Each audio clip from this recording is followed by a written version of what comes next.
Hi, everyone. Welcome to Source Snack Break. I am Ren with Source. Today is Monday, August 10th, and we are continuing our series of amazing folks who have donated materials to our new flagship library here in Portland. So before we get started, I'll explain a couple things about the webinar tool. You're all muted automatically, but you do have access to the live chat there on the right, so you can pop in your favorite emoji to try it out, and you can also use it to ask questions or comment. We'll be sure to answer all questions you have. Salmon is an amazing resource, so bring it on. We love it. We're also going to send you a recording of the webinar after the presentation, so if you have questions or you want to send it to a friend, you can do that. Today's guest is Sam with our local paint company, Miller Paint. Hey, Sam, how are you? Hello, everybody. How are you doing, Ren? I love it. Before we get started, can you tell us a little bit about your background? How did you get into this? Well, almost 17 years ago, I decided to answer an ad in the newspaper, and I got a job at a paint store. From there, I learned way too much about paint and moved away into different stores. I was a color specialist for a little while, mixing custom paint colors for customers and stains. From there, I moved into the factory as a quality control, for lack of a better term, agent. And so I would just check the quality of all the batches that we would make every day. And then from there, I got into my present position. And currently, I'm what's known as a coatings specifications manager, which is sort of a halfway architectural rep, halfway sort of commercial marketing assistant of sorts. And it's also required me to get really deep into the regulatory systems of how paint is presented to the public, how it's sold, and the types of paints and what kind of substrate they're meant to go for, and the different makeups of those products. I've learned quite a bit about that in this current position. So that's kind of where I'm at. And now I just spend time introducing myself to architects, trying to get our products approved for commercial jobs around the Washington, Oregon, and Idaho areas, and assisting our outside sales team with their product submittals and a lot of the lead forms and things we have to fill out in order to get on types of jobs. Great. Well, designers, I'm going to throw a question to you all out first. What is your favorite white? I know we all have very particular tastes on our particular whites that we like. So if you want to admit what your favorite white is, use the chat and do that now, because I love seeing the names of paint. And we can all confess like what our favorite whites are, because these are like silly hills that designers will die on, is which white is the best. So designers, chat in what your favorite white is while we're chatting. Oh, someone likes gray. Great, David. I love it. All right. So we're going to talk about 3 of your different products. Let's start with Acro Pure. Can you give us a little bit of a history of this product and why you wanted to chat about it? Acro Pure was a product designed originally, and this was about 20 years ago, to be a low VOC paint. In those days, it wasn't really so much about what the emissions of a paint was doing to the human body. It was more just, it stinks. Can we get a product that actually doesn't smell horrible when we're done for a few days? So we worked out a resin system that works really well, and being a low VOC, ended up having ingredients in it that don't give off these odors. Mm-hmm. Some will argue that they can still smell it, but it was an improvement from where typical paint was at the time. Yeah. And so we just kept that product going, and it did really well for us. We called it Acro Latex back in the older days, which is a very unattractive sounding name for paint. So it's got a new name, yeah. a new look. It was rebranded. It's called Acro Pure. It's made with an antimicrobial ingredient to help inhibit the growth of mold and mildew. So we recommend it a lot for residentials, repaints, property management groups. Okay. Places where there's going to be a lot of moisture. It's a good product for that. And one where there's going to be a lot of painting and you need that quick turnover. Exactly. This product is used quite a bit in hospitals and elder facilities and that kind of thing for people with those types of particular sensitivities. Got it. So it's still used quite a bit in those areas. And what is its base? It's an acrylic base. Okay. Latex is sort of a vague term for water-based coatings, because it only really makes up a portion of what it actually is. The binder and the resin system are really the most important part of how durable and how a paint's going to perform. And that system we designed for that is meant to be durable enough to withstand any normal, either commercial or residential use. Awesome. But just make it so it's not a nuisance to people. Got it. We have our first question from our friend David here. Wants to know if kids can eat the wainscot. And we'd like to say that we don't recommend that, just in general. Eating building materials is generally... Yes, we're frowned upon. Yep. But if they happen to put their mouth on this, are we okay? Yes. Okay. The products that now I will say that, if this wainscot was, installed before 1978, then I'd say don't eat the wainscot. Don't eat it. There could be lead paint on there. Got it. And lead paint, if ingested, is poisonous, especially to children and to the elderly. Got it. Okay. So yeah, just in a general sense, don't eat the wainscot. And also don't use Acro Pure on the wainscot either. That's meant for the wall paint. Okay. I'll get a little bit later on down the line, we'll find a paint that works better on the wainscot. I love it. Okay, so let's talk about evolution. Can you talk about what this product is and how it's different from Acro Pure? The evolution was a product that in its inception was called Divine. It was called Divine Designs or Interior Line. It was a woman that brought this idea she had to us in terms of selling color. Everybody was just selling paint, and here's a can of paint, see you out the door, we'll never see you again, or maybe we'll see you in a few years when you're ready to repaint, kind of thing. But here we were trying to center our marketing on selling color and making the room feel a certain way by using those colors. So we designed a color palette to reflect certain themes in the Northwest. Named a lot of the colors after that kind of thing. And probably the most distinctive feature of this product line was the pouches. We sold these little pouches of paint for $3.99, and you get a little pouch of paint. You can do about a foot, 2x2 square, and really get a good idea of what the paint actually will look like on the wall. Yeah. You hold a paint chip on the wall, you can see the color, but you can't see what it does with the contours of the wall, or what, if it's really textured or if it's not so textured, or even what it might do against the trim, or even the current ceiling color. So it was an idea to make it easier to see what a paint was actually going to look like before you actually purchased a whole gallon of paint. Yeah. So that was the idea of the Divine line. It was there's nothing really. It's a really high quality interior paint, but nothing other than just the style and the branding was really what sets it apart. Awesome. Then later on, the Divine name was the person who designed it wanted to take it national, so we ended up selling the naming rights to another company, I believe Valspar, and then we just rebranded it to Evolution. We had already had an exterior product called Evolution, which is our top quality exterior house paint. So we just decided to keep the top quality with the top quality. And then we have our interior Evolution. Great. The main thing about this, we added a couple of sheens. We didn't really, when Divine was originally around, we sort of had one finish for one surface. So we had a canopy flat meant for the ceiling. We had the delicate wall finish, which was the main wall finish. And then I believe it was called Luscious Trim, which was just a semi-gloss meant for the trim. When we rebranded it, it was it ended up being. Sorry, I just got distracted by that. Thank you, Melanie. Yes, yeah. So we basically expanded it so we could have different finishes for different substrates. So we have our glass finish, which is a semi-gloss wall paint. Going along with the silk, which is what formerly was known as the Divine Delicate Wall Finish, and the canvas, which was a traditional eggshell finish. There's also a paper, which is a flat, and that's meant for walls too. So we've, like I said, we've expanded it quite a bit, but it's still a good, excellent quality product. We sell quite a bit of it. Awesome. So what is Acrinamel? Acrinamel is our main multi-purpose trim, wall, what have you kind of paint. It's used just about everywhere. It was originally intended as a trim and door paint, meant for impact surfaces like that. Good burnish resistance, so it's good for like the mantles, fireplaces, things are going to be placed on or maybe bumped once in a while, that kind of thing.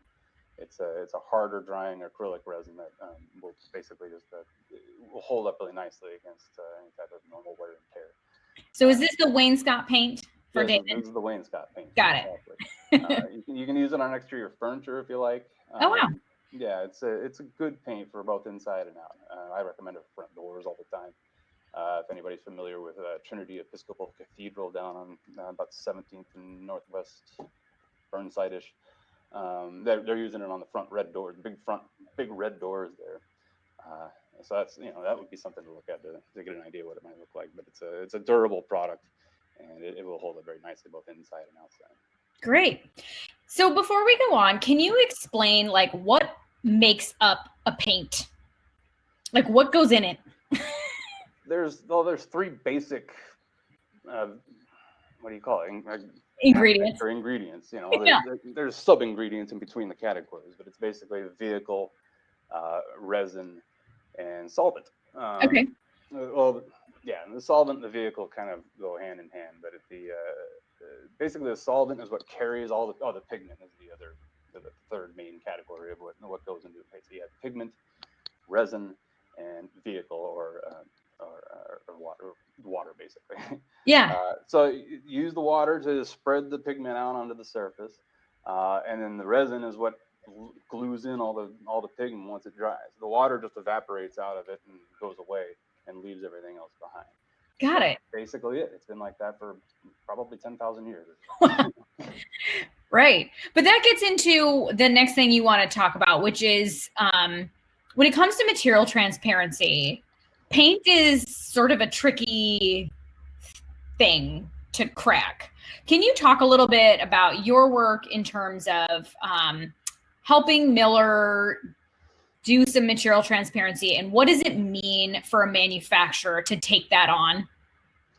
Well, it kind of encompasses the overall building project, because a lot of the projects that we want to get these products on are intending to have products that have strong transparency and have proven to be good for human health, environment, and that kind of thing.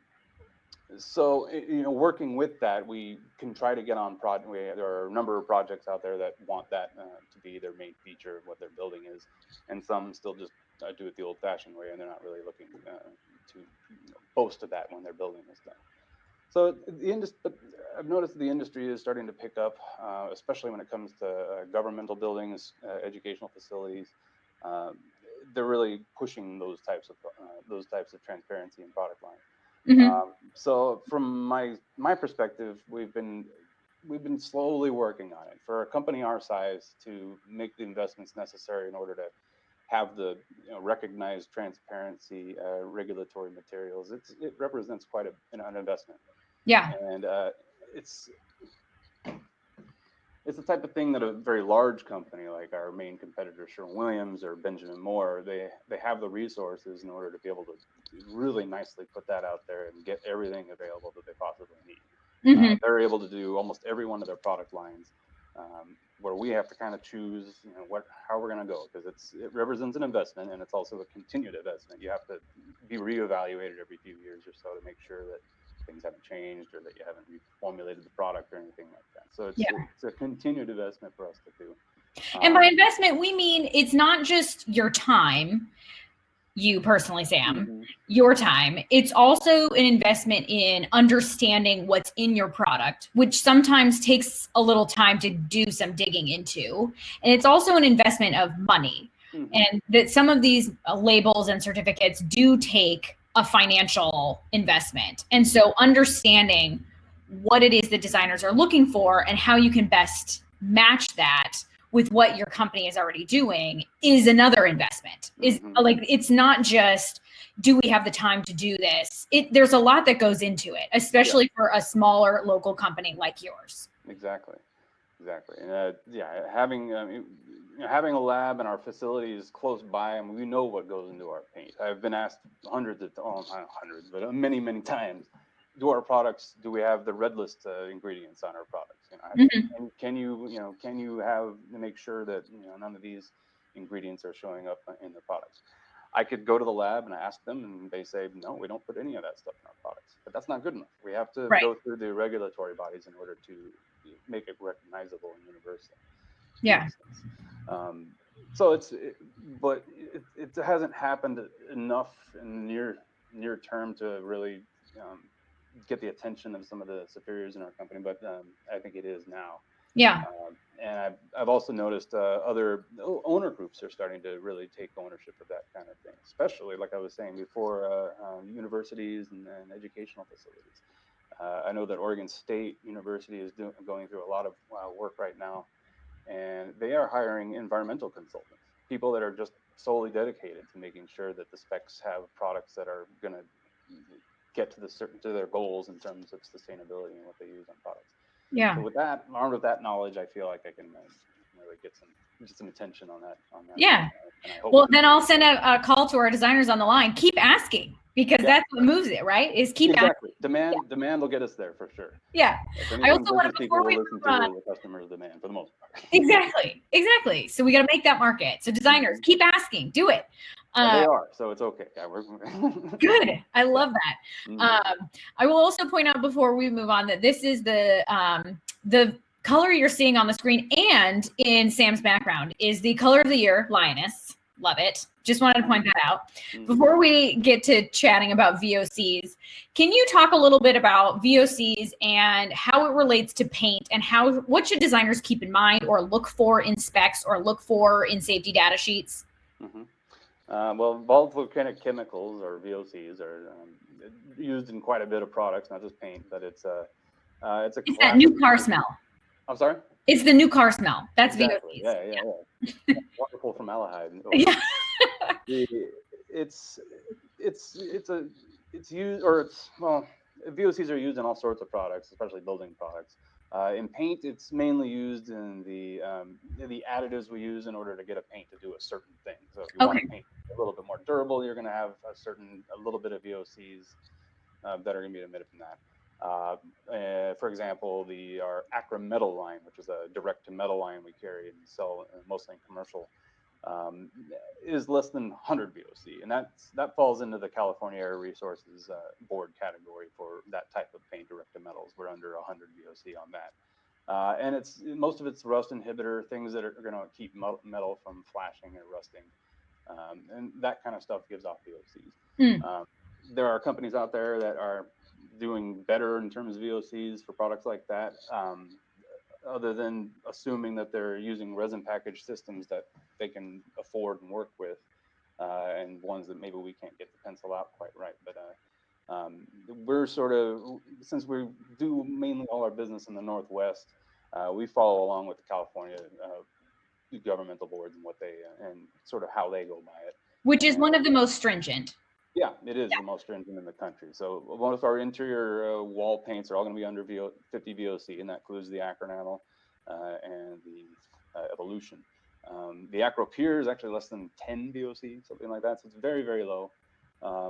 You can also keep in mind too that colorants will usually add VOCs to paint. You're working with really, really dark colors; those are going to be a little bit more VOC-y, if I can just coin a term just now. So that's where we sort of base it. I have noticed that there are companies that are claiming 0 VOC on a lot of their products. Benjamin Moore is one of them, but they're the exception. They're the ones that actually say 0 VOC on their technical data sheets. They say it on their label, and they say it everywhere else. So there's not much to go by. You just have to assume that they're using a product and colorant system that both have 0 VOCs. It could be pricey, and maybe they've made it work for them. I'm not sure. Sherwin-Williams is another one that says 0 VOCs on their label. But if you look at their technical data sheet, they claim under 50 VOCs for their product. Why they get to call it a no VOC and why we have to call it a low VOC, I haven't figured that out yet. Got it. And it's something where a company like ours, word gets around about scary things about people saying VOCs here or there. So we decided to kind of carefully word it on our technical data sheets. Yeah. So what I'm hearing is that under 50 meets the California standards. Yep. And what designers should do is if they see something that says no VOC, they should go to the technical data sheet and find the number associated with that. And if it's 0, then they know it's 0. And if it's 50, know that at least it's in compliance with the most strict. Yeah. And what I think is interesting is that, like you said, VOCs come from additives to paint. And so it's not as easy as just removing VOCs. You have to figure out what to replace that thing that you're taking out with. Right. Is that why the process takes a little bit longer than just removing something and being like, it's no VOC now? You have to figure out, you kind of have to reformulate. Like, well, we with our most recent iteration of our latest reformulation of Acro Pure, or no, I'm sorry, it's a new iteration of Acro Pure called Acro HP. We're selling it on the commercial market. It's meant as a scrubbable paint, meant for walls where you need a lot of washability. But that one had a little struggle with trying to create. It was, we had to be a low VOC, just like the one before. But in this case, it smelled bad. We opened up the can and suddenly it didn't have a very good odor, almost an ammonia kind of flavor to it. So we had to tweak with it. We put our products out into the field. We let certain commercial painters try them out and give us honest feedback. And that was one of the quickest ones that we got. So that was, and that's the advantage of being a company our size and being so close to the top, is that you can make these changes very quickly. And, really quickly before we jump off, can you talk a little bit about the history of Miller? Because it's pretty cool. Well, I'm not terribly, we're working on actually a better, more detailed history in terms of the people that started Miller Paint. But Ernest Miller, he was the son of German immigrants that started a company. He was a muralist. He was a sign painter. Oh, interesting. He also did backgrounds for plays and things like that. And he was one of these painters, and we still have customers very much like this, where they're experimenters. They want to try lots of different things in order to get it to work the way they want it to. And he was one of these people. He wasn't satisfied with the products that he was getting from the East Coast, because the product wasn't that great, and they had to wait a really long time for them to sail it around the Horn and all that before the canal would put in. So there was lots of advantages to making your own product here in the Northwest. And I believe the farm he originally started this company was right up the street from where I am, about 105th and San Rafael. The family farm was around there somewhere, and that's where he started making his own paint and started delivering it to painters around the area. And people eventually just kept asking him about the Miller paint. I want some more of that. And so he started a company, and there you go. I love it. He had 3 sons, and they all worked in the company in various capacities. Walter, I believe the youngest son, he stayed with the company until the early 90s, and then that was the point, close to the point where they sold it to the employees. So it's now an employee-owned company. That's great. Yeah, so awesome. It's been an interesting 130-year-long history. Here we are. Well, designers, if you want to get samples or reach out for information about any of these colors, as you can see, you can get immediate satisfaction and get some lioness right now. You can click and reach out immediately. As you see, Sam is an amazing resource, as is Melanie, our local rep. So definitely reach out. And in the meantime, Sam, it was great chatting with you about what it means to be a paint company in a local area, responding to what designers are asking for. That's great to hear, because sometimes designers, I think it feels like we ask for things and it doesn't feel like anything happens. So it's always lovely to hear that, like, no, we're doing stuff. Please keep asking. So designers are focused on style, as they should be. I have to be focused on substance, and that's fine. I love it. Yeah, then it's the 2 sides of the coin. It's great. Designers, also, if you'd like to register for another snack break, we have the whole month available for you. So smash that register now button. In the meantime, Sam, it was great chatting with you. I hope we can do this again. And yeah, and David, keep your children from eating the wainscot is what I've learned. Yes. It's delicious, but not a good one. Thanks, everybody. Okay, thanks so much. We'll see you later. Bye. Bye.